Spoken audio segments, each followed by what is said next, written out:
Para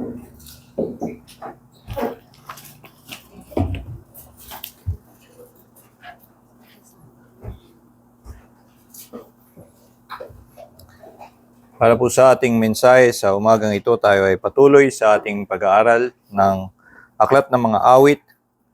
Tayo ngayon ay nasa kabanatang 143 at nung nakaraang linggo tayo nagsimula doon sa unang 2 talata at ngayong umaga tayo ay magpapatuloy mula talatang 3 hanggang 6.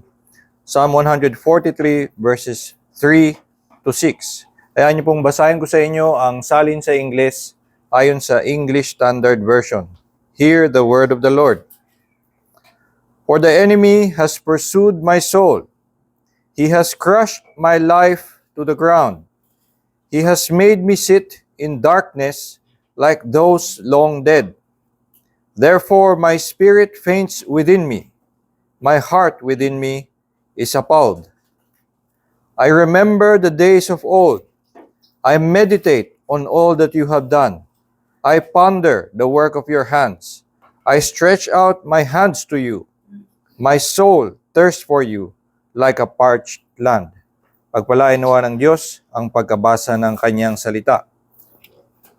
Itong ang awit na ito ay aking binahabahagi sapagkat dito sa awit na ito si David na may katha ay gumamit ng mga mabibigat na mga imahe, malalaman ang kanyang mga pananalita at ito ay mga salita na ginagamit na sa buong sulat ng mga awit at ito ay may laman na ibang kahulugan. Kaya't maganda na pagtuunan ng pansin ang bawat imahe na kanyang pinipinta. Ito ay may isang kwento, bagamat ito ay isang awit, isang panalangin, pero ang struktura ng kanyang pagkakagawa ay para bang mayroong kwento.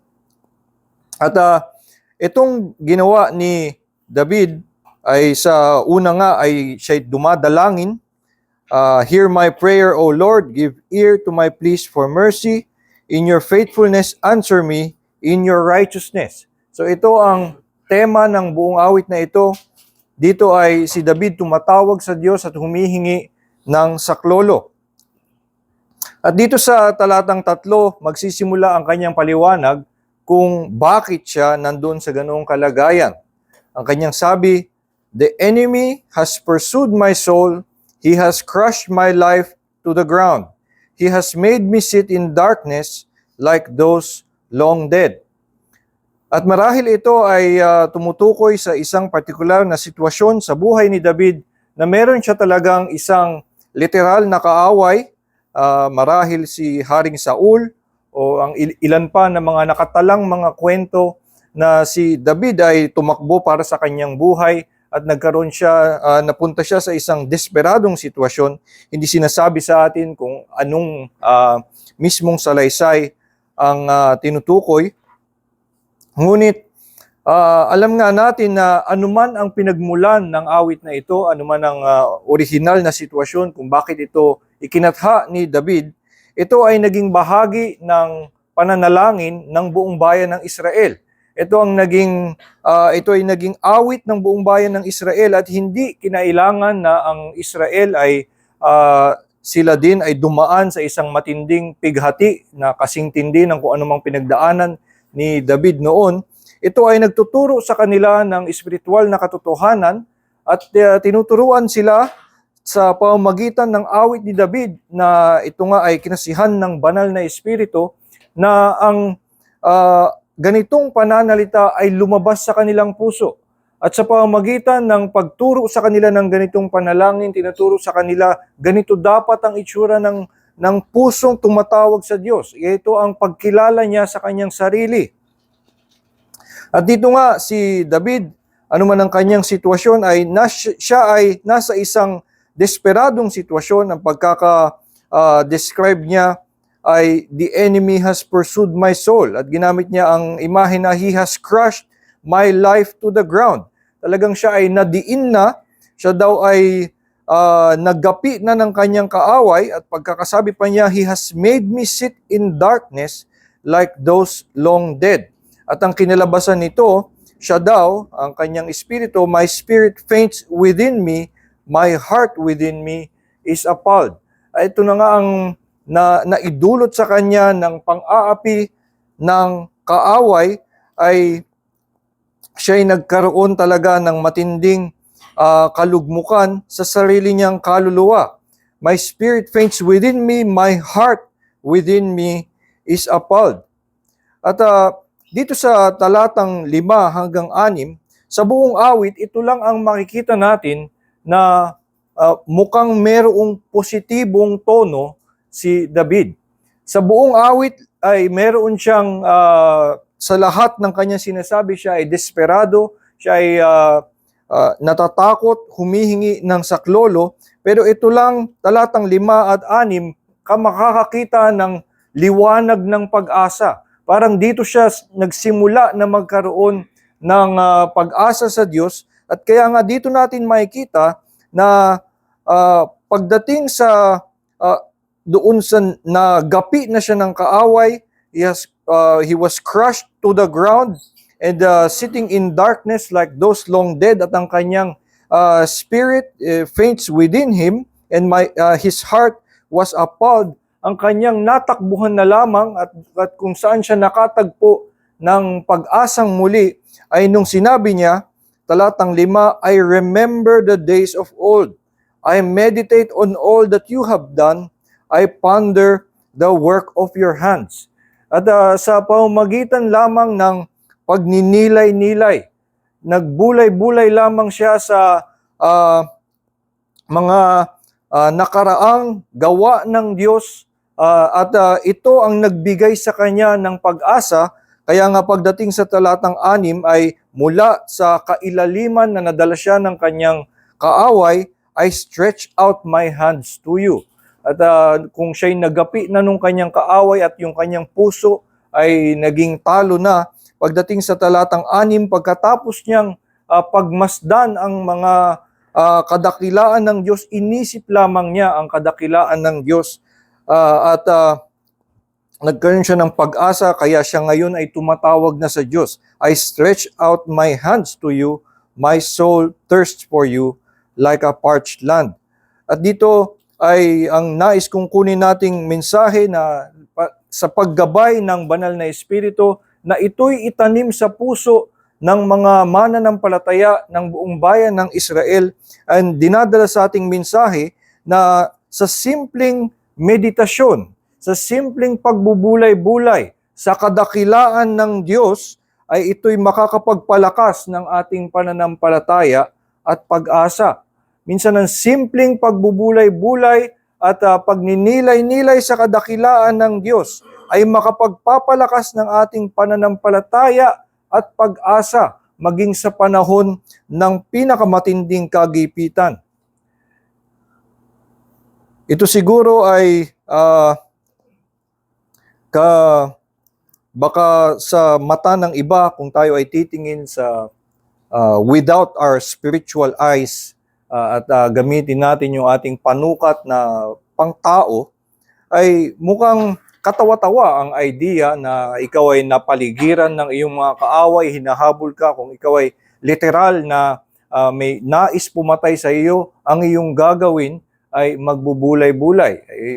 Ikaw ay biglang aalala ng mga bagay, at ito ang pagkukuhanan mo ng lakas. Maging sa atin ay sa ating mga ordinaryong pinagdadaanan, ay siguro hindi talaga sasagi sa ating isip na pagkuhanan ng kahit anong lakas o kaligayahan ang pagbubulay-bulay kapag tayo ay napunta sa mga mahihirap na kalagayan. Walang magagawa ang pag-meditate on the divine simplicity of God, na pag-aralan ang ganitong mga komplikadong doktrina, walang maitutulong sa atin na malutas ang ubo. Halimbawa, na kung ang ating sakit na nagkataon lang talaga, yun talaga naisip ko, ubo.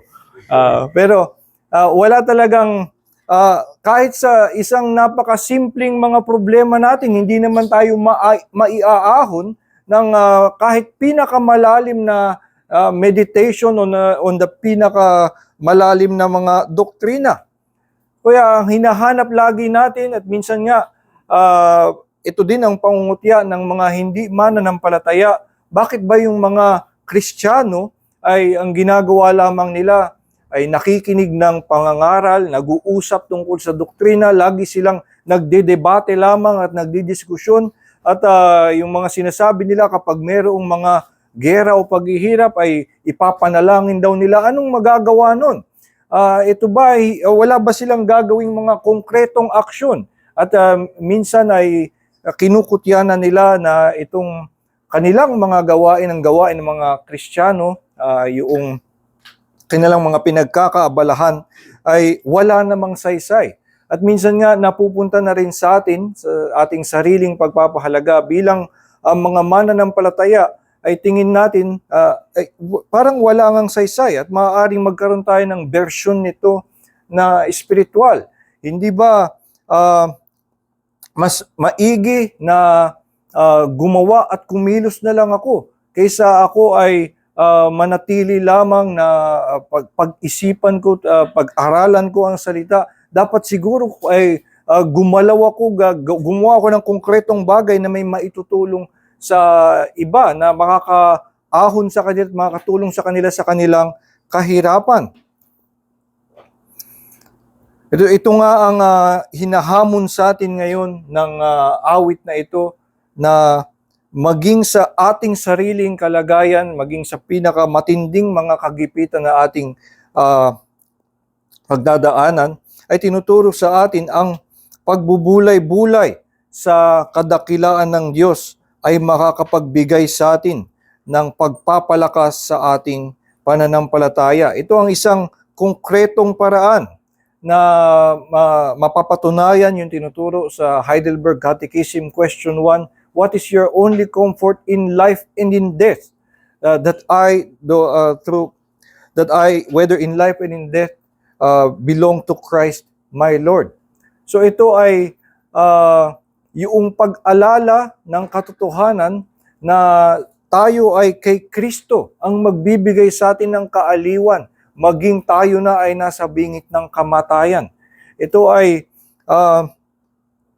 isang katuruan na dapat nating panghawakan, dapat na ugat ng ating pananampalataya, at kung hindi natin nakikita na ang ating buong pananampalatayang Kristiyano ay nakapaikot sa pag-alala ng mga katotohanan, ng mga pangyayari sa nakaraan, ay maaring maalis tayo sa ating pagkakasandig sa salita ng Diyos, na nakakalimutan natin ganito talaga ang Kristiyanong pananampalataya. Sa Kristiyanong pananampalataya, ang ating tinatayuan ay mga katuruan tungkol sa mga pangyayari sa kasaysayan at ang spiritual na interpretasyon kung ano ang kahulugan ng mga pangyayaring iyon sa kasaysayan.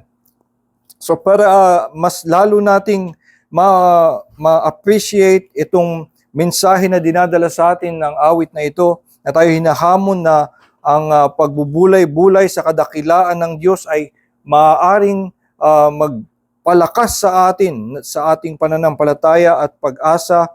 Una ay tingnan lamang natin, ano ba exactly ang kanyang ginawa? Ano exactly ang pagbubulay-bulay na kanyang ginawa? At itatanong lang natin ay paano ito nakatulong sa kanya? Paano ito nagbigay sa kanya ng pag-asa? Ito lang ang simpleng daloy ng aking magiging mensahe. At titignan lamang natin ano ang kanyang ginawa exactly na pagbubulay-bulay at paano ito nakatulong sa kanya. So una, ano exactly ang kanyang ginawa? Ang sinabi niya, I remember, I meditate, I ponder. Itong mga salitang ito ay talagang aksyon lamang ng isip. Wala itong hindi gumagalaw ang kamay, ang paa, hindi siya walang konkretong aksyon na makikita sa katawan. Ang ginawa niya ay inalala niya o ginunita niya at kanyang pinagbulay-bulayan. At ang kanyang mga binanggit na sinabi niyang kanyang inalala ay the days of old. I remember the days of old. So nandun siya sa isang kalagayan, siguro nahabol siya papunta sa isang kuweba, kaya siya nagtatago nagtatago siya para siya makaligtas dahil nga hinahabol siya at nais siyang patayin. At ang kanyang ginawa, I remember the days of old. Inalala niya yung mga nakaraan. At maaring tumutukoy dito si David sa mga nakaraang bahagi ng kanyang buhay, kanyang mga karanasan na kumilos ang Diyos at mas magandang mga araw kaysa sa kanyang kinakaharap sa kasalukuyan. Kaya siya ay umalala ng mga mas magandang panahon dahil ang kanyang kasalukuyang panahong pinagdadaanan ay hindi kaaya-aya. Pero maliban doon ay ito'y mas malamang na tumutukoy sa kasaysayan ng bayan ng Israel o sa kasaysayan ng mga gawa ng Diyos hindi lamang sa kanyang sariling buhay kundi sa lahat ng alam niyang ginawa ng Diyos maging bago pa siya isinilang. At makakita tayo ng ganyan sa Psalm 22. Parehong ginunita doon ni David ang hindi lamang ang kanyang sariling kalagayan o sariling mga karanasan, kundi ang mga pangyayari sa kasaysayan ng bayan ng Israel na nagpapakita ng pagkilos ng Diyos. Una doon sa verse 4 to 5, He asked, life of you, 22:4. In you our fathers trusted, they trusted, and you delivered them. To you they cried and were rescued. In you they trusted and were not put to shame. So dito ay, yung inaalala niya ay kung paanong ang kanilang mga ninuno ay nagtiwala sa Diyos at sila ay nakasumpong ng pagtutubos at pagliligtas mula sa kanilang mga kaaway. At meron din dito sa talatang 9 hanggang 11, sabi niya ay, Yet you are he who took me from the womb. You made me trust you at my mother's breast. On you was I cast from my birth, and from my mother's womb you have been my God. Be not far from me, for trouble is near, and there is none to help. So dito meron nung parehong paggunita ng mga ginawa ng Diyos sa kasaysayan, sa kanyang mga ninuno at kung paanong sila ay pinagpala. Meron din siyang pag-alala nung sa kanyang sariling karanasan. At ito ay yun yung kanyang tinutukoy na kanyang inalala, I remember the days of old. So, una na makikita natin tungkol sa kanyang ginawa sa kalagitnaan ng kanyang kinahaharap ay inalala niya ang anumang mga gawa ng Diyos sa kanyang sariling buhay at sa kasaysayan na ang Diyos ay nagpala at nagligtas mula sa kanilang mga kaaway. At maliban doon ay sinabi niya, I meditate on all that you have done. I ponder the work of your hands. So dito ay ginamit niyang, ang tinutukoy daw niya na kanyang pinag-isipan, pinagbulay-bulayan ay all that you have done and the work of your hands. At siguro ang mga unang pumapasok muli sa ating kaisipan sa ganon ay una ang kanyang paglilikha. So pinag-isipan ni David ang mga ginawa, alam niyang ginawa ng Diyos, ang kanyang paglilikha. At sabi nga sa Psalm 19 na the heavens declare the glory of God and the firmament His handiwork. So ito ay nagpapakita sa kanya ng kapangyarihan ng Diyos, pinapakita kung paanong gumawa ang Diyos at ano ang kaya ng kamay ng Diyos. So maaaring yun ang kanyang tinutukoy na I meditate on all that you have done, I ponder the work of your hands. Pero maliban nga doon, hindi dahil nga all that you have done, hindi natin ililimita doon sa paglilikha lamang, kundi muli meron itong particular na pagtukoy sa mga ginawa ng Diyos, pagkilos ng Diyos na lalo na yung mga mahiwagang pagkilos ng Diyos sa pagliligtas sa bayan ng Israel. Makakita tayo ng ganyang lengguwahe sa Psalm 77,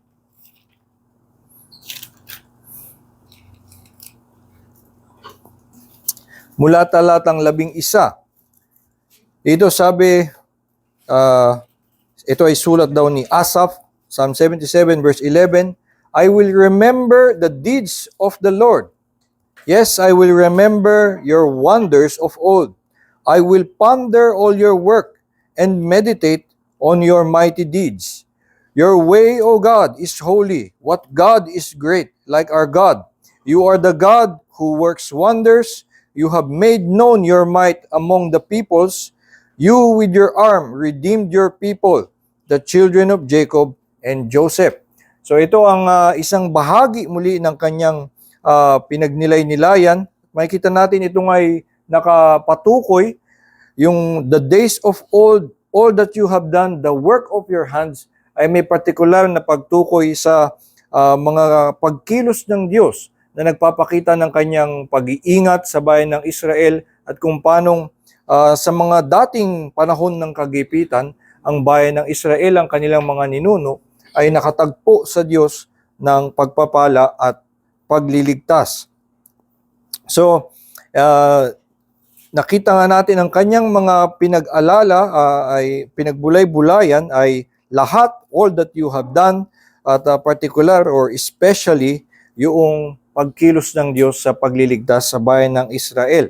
So kung ito ang kanyang tinutukoy, so may imagine natin ay hinabol siya ng kanyang kaaway, napunta siya sa desperadong sitwasyon, siguro hindi siya makawala.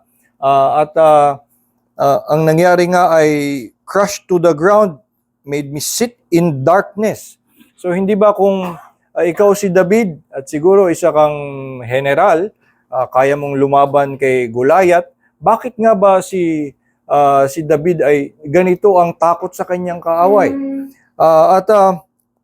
Bakit ang ginawa niya ay meditate on a way to get out of this cave, or I make plans para matalo ko ang aking kaaway? Bakit hindi yun ang kanyang pinagnilay-nilayan?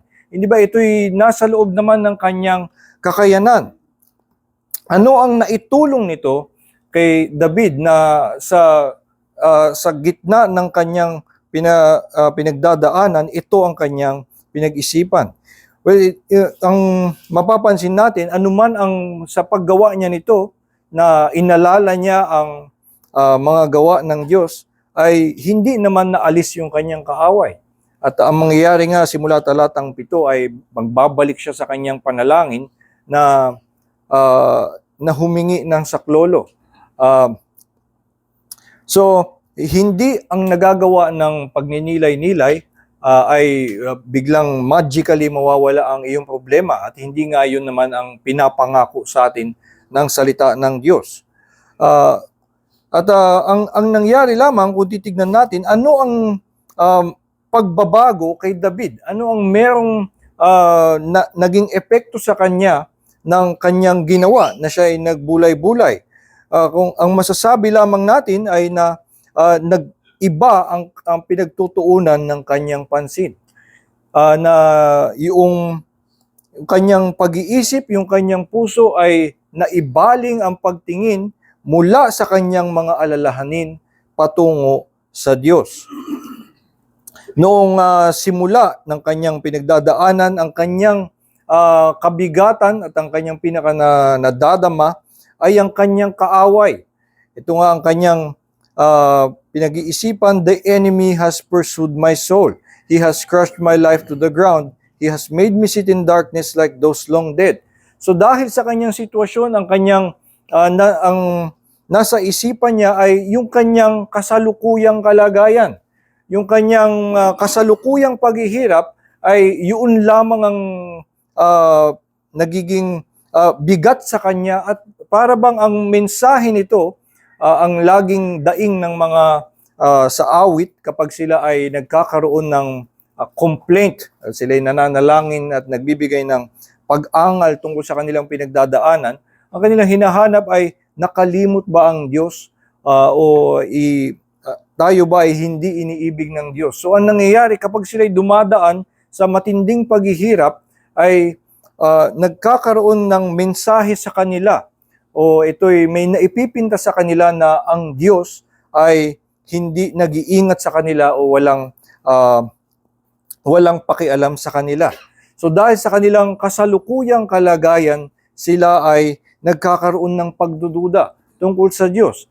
At kaya nga ang nagawa ng pagninilay-nilay kay David ay kung siya'y nakatuon sa kanyang kasalukuyang paghihirap, inalala niya yung the days of old. Umalis siya mula sa kanyang pagkakakulong sa pag-iisip niya at pag-aalala niya doon sa kanyang kasalukuyang kalagayan, inalala niya na hindi ito ang buong katotohanan. Hindi ito ang buong pagtrato sa akin ng Diyos. At alam ko na hindi ito ang Diyos, hindi ito ang kabuuan ng pagkilos ng Diyos, ang kasalukuyang pinagdadaanan ko. Dahil sa kasaysayan, ang Diyos ay nagpakita na siya ay nag-iingat sa kanyang bayan. So ito ay umalis siya mula sa kanyang kasalukuyang paghihirap sa pamamagitan ng remembering the days of old. Ibinaling lamang niya ang kanyang puso na nabibigitan sa kanyang paghihirap at tumingin sa panahon na kumikilos ang Diyos sa isang panahon na inaalala niyang ang Diyos nga ay may ganitong pag-ibig sa kanila. Maliban doon nga sa kanyang kasalukuyan ay ang kanyang mas inaalala ay ang lakas ng kanyang kaaway. The enemy has pursued my soul, he has crushed my life to the ground, he has made me sit in darkness like those long dead. At kung doon nakatuon ang pansin niya nung una at ang kinalabasan nga ay siya ay naghihirap,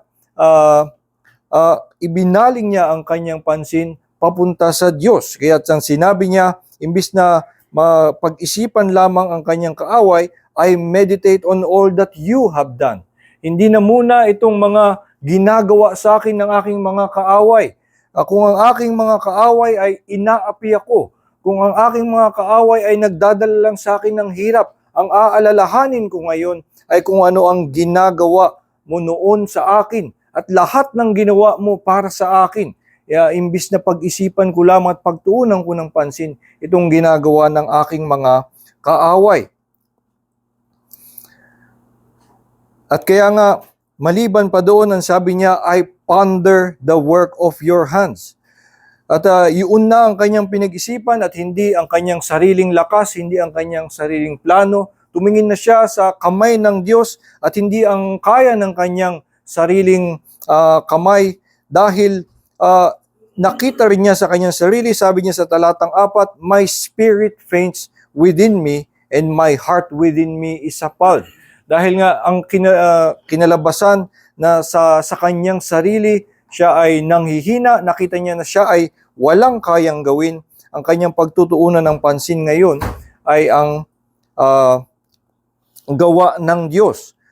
So, maliban sa naalis siya sa kasalukuyan, bumalik siya sa the days of old. Imbis na pagtuunan ng pansin yung kanyang mga kaaway, ang tinitingnan niya ay ang Diyos. At imbis na tingnan ng kanyang kahinaan na hindi magdadala sa kanya ng pag-asa, ay tumingin siya sa gawa ng kamay ng kanyang Diyos. At dahil natuon ang kanyang buong puso't isipan sa kanyang Panginoon, doon siya nagkaroon ng pag-asa. I stretch out my hands to you, my soul thirsts for you like a parched land. At dito nga natin mauunawaan ano ang naitulong sa kanya ng pagninilay-nilay. Ito'y nakatuloy sa kanya dahil ito ang kanyang tunay na pangangailangan. Or ito ang kanyang urgent na pangangailangan nung panahon na siya ay nagapi na ng kanyang kaaway at na-corner into a cave or kung ano pa mang kalagayan na hindi siya makalaban, ay ang naging kanyang pangangailangan ay magkaroon ng matibay na pananampalataya. bago pa siya magkaroon ng magkaroon ng urgent pleas for deliverance na mismong yung mga kaaway ay magapi at masupil ang lahat ng mga umaapi sa kanya, ang kinailangan niya munang lutasin ay yung kanyang sariling puso, kanyang pananampalataya, pagtiwala at pag-asa sa Panginoon.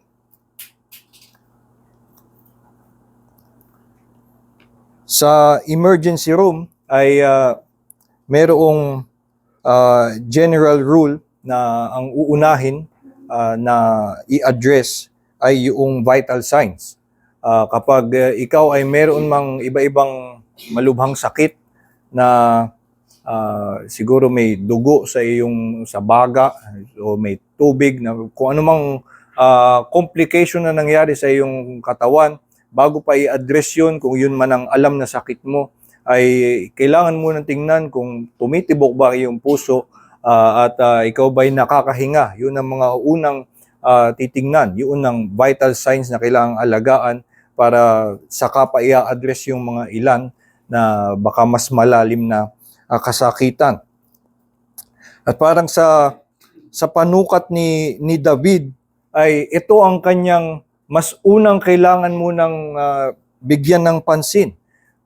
Kaysa yung meron siyang kaaway na nais siyang patayin at ang naidulot nito sa kanya ay magkaroon ng takot at siguro magkaroon ng pagdududa tungkol sa pag-ibig ng Diyos o makalimot tungkol sa pag-ibig ng Diyos sa kanya. Kaya't ang kinailangan niya munang lutasin ay palakasin muli ang kanyang pananampalataya. At ito ang kahalagahan, kaya't magsisimula muna siya sa pagbubulay-bulay, sa pag-alala ng nakaraang pagkilos ng Diyos, sa pagtingin sa mga katangian ng Diyos at kanyang kadakilaan para mapalakas ang kanyang pananampalataya. Bago yung kaaway, ang naisip munang lutasin ni David ay ang kanyang mga pagdududa, ang kanyang kabigatan, at kailangan niya, at kanyang hinahanap ay kaligayahan sa Diyos. At kaya ang solusyon, ang tamang solusyon bago magplano ng paraan para siya'y makaalis ay magnilay-nilay sa salita ng Diyos. Magnilay-nilay sa pahayag ng Diyos kung ano ang kanyang pag-ibig sa kanya upang maitanim muli sa kanyang puso ano ang katotohanan. Dahil itong kasalukuyang nangyayari sa akin ngayon, na ginagawa sa akin ng aking kaaway, ay merong paglilinlang na nagagawa sa aking puso. Natuturo sa akin na ako ay hindi iniibig ng Diyos, nagkakaroon ako ng pagdududa, at kaya kailangan kong balikan ano ang sinasabi sa akin ng Diyos at hindi ano ang sinasabi sa akin ng aking kaaway o ng aking sariling kahinaan. Alam nga natin tungkol kay David na siya ay isang magiting na sundalo. Meron siyang kakayanan na lumaban. Kaya nakakapagtaka na makakita tayo palagi sa awit ng laging ganitong daing, na meron siyang mga kaaway na para bang hindi niya kayang labanan. Nung bata pa lamang siya, nakatalo na siya nung pinaka malakas na kalaban na humarap sa kanila. Bakit ba nagkakaganito si David? Ang nangyari ba nung tumanda siya, humina siya kasi aging. Pero ang actual na makikita natin ano ang naging alalahanin ni David ay dahil nga halimbawa nung kinalaban niya nung ang humahabol sa kanya ay si Haring Saul. Ang issue naman ay hindi niya kayang patayin si Saul. Na wala siyang kakayanan physically na lumaban at nagkaroon nga ng pagkakataon na kaya niyang patayin si Saul. Pero dahil yung kanyang kaaway ay walang pakialam na gumawa ng masama, ay maaari siyang patayin, dayain, pagsinungalingan. Pero itong si David ay dahil siya ay limitado ng kanyang konsyensya at siya ay kailangan na mamuhay ng naayon sa katuwiran, ay hindi siya lumalaban. At yung sinasabi nga niya, hindi ko I will not touch the Lord's anointed. Dahil sa kanyang palagay, ito'y paglaban din sa Panginoon. So ito ay ang kanyang mas matinding concern sa kanyang mga kaaway ay hindi na talo siya, mas malakas sila. At lagi nga sinasabi na nung panahon ni David ay siya'y naging isang makapangyarihang tagapamuno. So hindi naman natatakot siyang makipaggera sa kanyang mga kaaway. Kundi siya, ang kanyang inaalala ay ang kanyang puso, na siya'y maging malihis sa kalooban ng Diyos, makagawa ng kasalanan, at dito nga ang kanyang inaalala ay ang kanyang pananampalataya. Kung ang kanyang pagkapit sa Diyos, ang kanyang pagtiwala ay malihis at malinlang siya na walang pag-ibig ang Diyos sa kanya, dito sa panahon na ito, kailangan niya ito munang lutasin. Yun ang mas matinding problema na kailangan niyang harapin, kailangan niyang maitama ang kanyang pananampalataya sa Panginoon. Kaya ito ang pinakamabisang kanyang gawin, isang simpleng pagbulay-bulayan ang kadakilaan ng Diyos at palakasin ang kanyang pananampalataya. Ito nga ang ganitong pag-iisip na magbigay ng kahalagahan sa ating puso, na makitang mas mahalaga pa na mamuhay tayo ng matuwid, na mas mahalaga pang mapanatili ang ating pananampalataya kaysa na makaalis tayo sa mahirap na sitwasyon. Siguro wala pa tayo sa ganung klaseng ganung klaseng espiritualidad. Hindi pa natin siguro na maabot yung ganung klaseng pag-iisip na kapag tayo ba ay talagang gipit na may mga nang-aapi sa atin, ang tindi ng kinakaharap natin, ang una mo pang iisipin ay na yung aking pananampalataya ay nakakapit ba sa Panginoon. At itong panganib na para bang ang naidudulot sa akin, nagkakaroon ako ng pagdududa sa pag-ibig ng Diyos. Ang kailangan ko munang gawin ay pagnilay-nilayan ang kanyang mga pangako, ang kanyang mga salita, ang kanyang mga ginawa para sa akin upang patibayin muli ang aking puso at pagkapit sa kanya. Ito ang mas pinapahalagahan ni David, at sa pamamagitan ng banal na Espiritu na tinuturo sa atin na maging ganito din ang ating awit, ay tinuturo sa atin na magkaroon din tayo ng ganitong pagsukat, na ito ang mas matimbang sa ating pagtingin, na ang paglaban, na ang ating pananampalataya ay talagang nakasandig sa Diyos lamang, sa kanyang kapangyarihan, sa kanyang karunungan at pag-ibig sa atin. At anuman ang ating mga pinagdadaanan ay patuloy tayong nakakapit sa kanya. Ito ang isang pinakamahalaga na dapat ngang pinaglalaban natin at pinagkakaingatan natin sa ating buong buhay. Ito nga ang sinabi ni David, ni Pablo sa Galatians 2, na the life I live in the flesh, I live by faith in the Son of God. Itong aking buong buhay sa lupa ay pinapamuhay ko sa pananampalataya. Ito ang kanyang pinakainiingatan sa kanyang buong buhay, na meron siyang pananampalataya, na nakakapit lamang siya kay Hesukristo, at hindi dapat na malihis siya mula dito. At ito nga ang ginagawa ng awit ni David at hamon sa atin, na magkaroon ng ganitong puso na sa Diyos lamang nakakapit.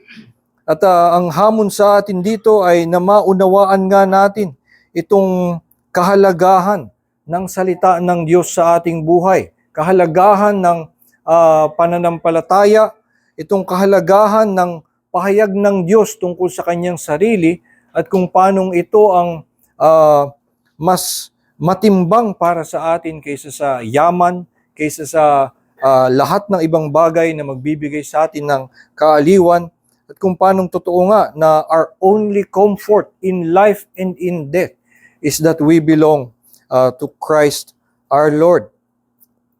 Kaya nga sa ating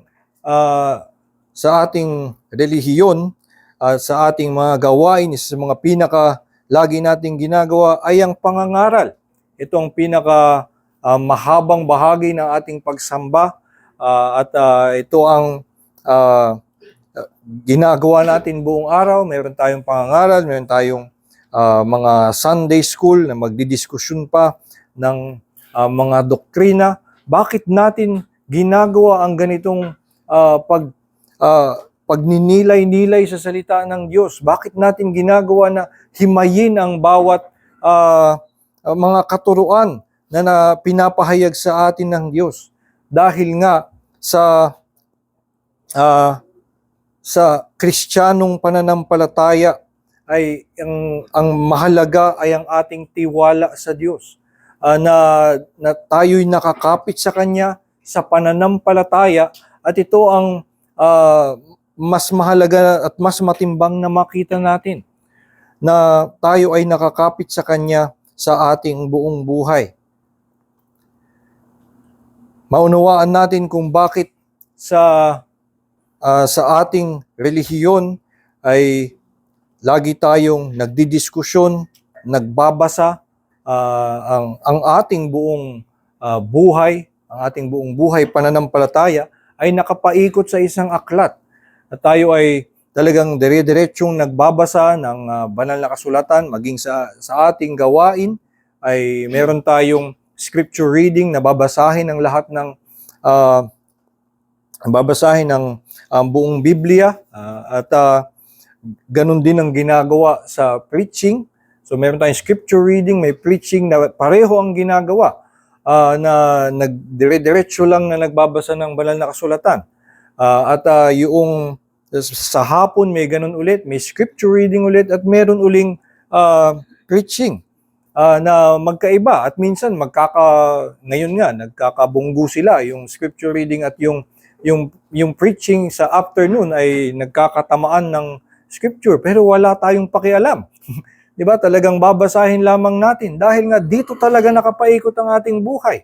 At anong mangyayari kapag natapos na nating nabasa ang buong Biblia, uulitin natin.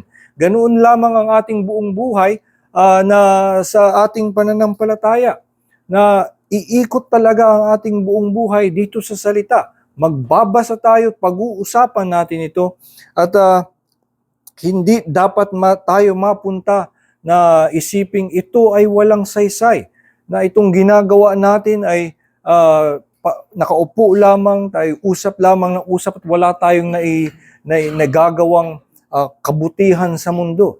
Ito ay ang pamamaraan ng Diyos na ihayag ang kanyang kaluwalhatian, at sa pamamagitan nito ay nakikita at na ibubunyag sa atin ang isang bagay na hindi makikita sa buong sannilikha, ang biyaya ng Diyos sa pamamagitan ni Hesukristo. Ito ay hindi madidiskubre sa pag-aaral ng kahit anong siyensya o filosofiya. Ito'y makikita lamang sa pagpapahayag ng salita ng Diyos. At ang lalo pang pag-aaral at pangangaral sa salita ng Diyos ay lalo pang nagpapalalim sa atin doon sa pananampalataya na meron tayo. Makita nga natin na ang ating buong buhay ay nakapaikot doon, na tayo ay sumampalataya sa katotohanan na una may nangyari sa nakaraan, na si Kristo ay nabuhay at siya'y tinupad niya ang buong kautusan para sa atin, at siya'y namatay at nabuhay na muli. Ito ang kasaysayan, ito'y nangyari sa nakaraan. At mayroong pahayag ang banal na kasulatan kung ano ang kahulugan na ito'y ginawa ni Kristo para sa pagliligtas ng mga makasalanan. At ito nga ay ang katuruan na hindi dapat mawala sa Kristiyanong pananampalataya, kaya tayo ay laging nakapaikot sa salita ng Diyos, tayo nangangaral, at sa ating mga sarili ay nagbubulay-bulay. Ito ang paraan para tayo ay mapalakas. Kaya rin tayo may Lord's Supper, ay isa pang ginagawa natin at nais na gawin ng mas madalas ay na dahil ito'y isang paalala sa atin sa kung tayo ay lumalakad sa mundo, tayo ay nalilinlang ng mensahe ng mundo na maaari tayong mabuhay ng walang Diyos, na marangya naman ang maaari nating marating ng walang Diyos. May katotohanan na maaari kang makadating sa karangyaan kahit wala kang sinasamba. Pero hindi ka makakarating sa pagkilala sa pag-ibig ng Diyos, hindi mo matitikman ang kabutihan ng Diyos. At ito ay mas matimbang, mas maganda kaysa sa ano pa mang mararating natin sa mundo.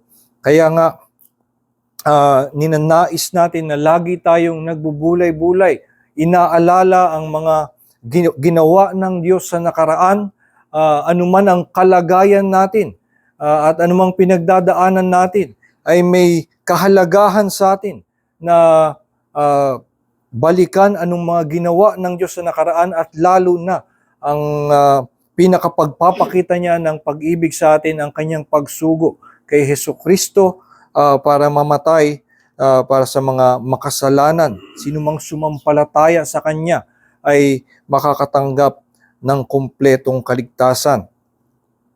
Ito ang isang lagi nating inaalala, lagi nating pagbubulay-bulayan at sa pamamagitan lamang ng ating pag-iisip sa anumang kalagayan, iisipin lamang natin ito, aalalahanin natin. Ito'y makakapagdulot ng pagpapalakas sa ating pananampalataya. Ganda nga na maunawaan natin na ganito ang pagkakalikha sa atin ng Panginoon. Na sinasabi, ang sangkatauhan ay iniba ng Diyos na ang tao ay nilalang sa kanyang wangis. In His image ay He created them, male and female. So sa kanyang, ito ang ginawa niya sa tao at ito ay iba sa lahat ng kanyang mga ginawa. At ano ang mapapansin natin na pinaka-iba sa mga tao? At ito na nga ang laging malinaw na sagot, lengguwahe. Meron tayong lengguwahe. Tayo'y nag-uusap, tayo ay nag-iisip, tayo ay nag-aalala. At siguro may mga ibon na kayang gayahin ang tunog ng ating pananalita. Mayroong unggoy na mukhang nag-aalala at nag-iisip paminsan-minsan. Pero hindi sila nagbubulay-bulay. At sa totoo lang ay hindi nagkakaroon ng pag-iisip at isipin natin na ang pagpapahayag ng Diyos ang kanyang paraan para ilabas ang kanyang kaluwalhatian, ihayag sa sannilikha ang kaluwalhatian ay sa pamamaraan na tao lamang ang makakaunawa. At yung kanyang pananalita, yung kanyang sa pamamagitan ng salita, sa pamamagitan ng lengguwahe, ng usap ang Diyos. Ito ang naging piniling daan ng Diyos para ihayag ang kanyang kaluwalhatian. Makita natin kung anong kahalagahan ang meron sa pagninilay-nilay, sa pananampalataya. Dahil nga ito ang kasama ito sa pagkadisenyo ng Diyos, na ito ang paraan para tayo ay magkaroon ng fellowship with Him, na tayo ay makausap siya, makilala siya, at magkaroon ng pagkilala sa kanyang kadakilaan at kaluwalhatian. At ito ang ating pinakamatayog na kaligayahan. At nawa ay matutunan nating hindi maliitin itong gawain ng pagbubulay-bulay na parang minsan ito'y katatawanan yung sa marami yung itsura ng nagbubulay-bulay, nag-meditate o nag-iisip o yung mga pilosopo na tinatawag ay minsan nagiging katatawanan sa isipan ng marami dahil nga walang ginagawa, ay nakaupo at parang wala namang na idudulot na konkretong tulong sa kahit sino, maging sa kanyang sarili. Pero sa atin ngang pag-unawa ang pag-alala ng salita ng Diyos, ng kanyang pahayag, kung ano ang mga ginawa ng Diyos at lalo na ng kanyang pag-ibig sa pamamagitan ni Hesukristo, ay nagkakaroon tayo ng pagpapatibay sa ating pananampalataya. At ating tandaan na ito ang paraan na nagpakilala ang Diyos, kaya tayo ay nag-aaral at nawa matutunan natin ang isa sa mga pinaka siguro hamon sa atin ngayon na laging makita ang pananampalataya, maging ang doktrina ay hindi dapat nating maliitin na mas na para bang walang saysay kung ihahambing sa pagkilos o sa mga konkretong aksyon. Minsan ito ang tukso maging sa mga Kristiyano na naiisip, ito lang ba ang gagawin ko, magbabasa? Well, hindi lang yun ang iyong gagawin. At tama naman talaga na dapat may konkretong aksyon na ginagawa ang mga mananampalataya. Pero yun nga ang tawag sa atin, mananampalataya. Tayo ay mga believers. Ito ang pinaka-defining characteristic dapat ng isang Kristiyano. At kung hindi ka na believer, ikaw ay unbeliever, nawala ka sa pananampalataya, at ang pagkakasabi sa ating Baptist Confession, be they never so diligent to frame their lives according to that light of nature or law of religion that they profess, ay hindi sila makakasumpong ng kaligtasan. Ano pa mang sigasig nila sa kanilang relihiyon, kung hindi nila sinasampalatayanan ang tanging daan ng kaligtasan, ay hindi sila makakatanggap ng biyaya. Ating tandaan na without resting in Christ, all work is in vain. But by resting in Christ, the work will become joyful and will become love in gratitude to God who has given us by His grace, His Son, Jesus Christ. Kaya nga tayo ay matuto at mahamon na makitang kaligayahan at pundasyon ng lahat ng ating pagkilos na pagnilay-nilayan ang kadakilaan ng Diyos, ng kanyang biyaya sa pamamagitan ni Hesukristo. Tayo po ay manalangin. Ama naming Diyos, kami nagpapasalamat sa inyong salita na naghahayag sa amin ng kung sino ka, ng inyong kadakilaan, ng kaluwalhatian ng inyong biyaya. At nawa nga, Panginoon, ay matutunan namin na malaman lamang namin ito, matutunan namin ito, isa na itong matinding kaligayahan para sa amin, na ito ay isang matinding biyaya sa amin na nakakapagpalakas ng aming pananampalataya, nakapagbibigay ng pag-asa sa amin maging sa pinakamatinding kagipitan. Ito'y makapagbigay ng kaaliwan sa amin maging sa bingit ng kamatayan. Kaya nga dalangin namin, Panginoon, na matanim sa aming puso kung ano talaga ang hirap, ang pinakamahirap na pinagdadaanan namin. Hindi ang aming mga kaaway, hindi ang hirap, hindi ang sakit, kundi ang kasalanan na nananatili sa aming puso. Dahil sa aming kasalanan, kami nalalayo sa iyo. Dahil sa aming kasalanan, kami ay matutungo sa kapahamakan.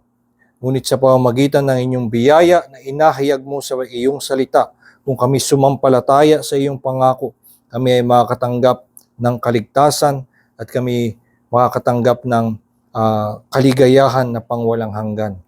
At dalangin namin, Panginoon, na matutunan namin na ito nga ang aming tunay na kaligayahan sa aming buong buhay. Nang sa gayon ay hindi kami lumayo sa pagtiwala sa iyo, hindi kami maghanap ng ibang makakapitan, kundi ang iyong biyaya lamang na hinahayag mo sa iyong salita lamang. At dalangin namin, Panginoon, sa buong araw na ito, patuloy mo kaming kausapin at kasangkapanin mo ang lahat ng mga gawain namin na patibayin ang aming pananampalataya at kami ay kumapit lamang sa iyong mga salita. Po aming dalangin sa pangalan ni Jesus. Amen.